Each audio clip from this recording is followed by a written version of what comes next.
10, 15 years ago on college campuses, we were talking a lot about safe spaces for students. And I like to say now that what we need to provide them is with brave spaces, spaces where they can feel confident and comfortable enough to express their opinions. And then I think almost even more importantly, to express when they don't have an opinion, to be able to say, I don't know. I don't know the answer to this. I think that they're coming in as college students without those skills. So I think that maybe is the biggest threat, is they have not practiced the practice of open inquiry and viewpoint diversity and being comfortable listening to people who have different opinions.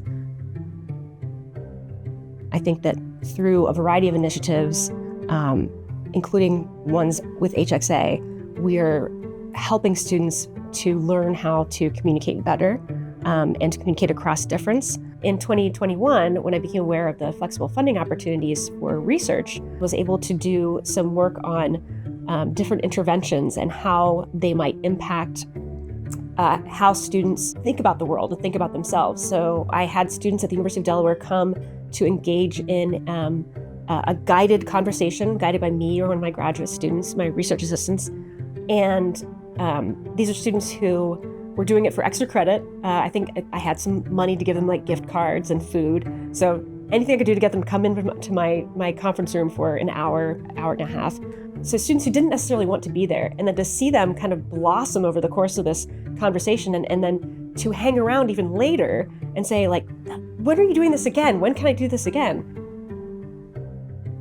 Universities are wildly, vastly different across the country, whether they're in a rural area or an urban area.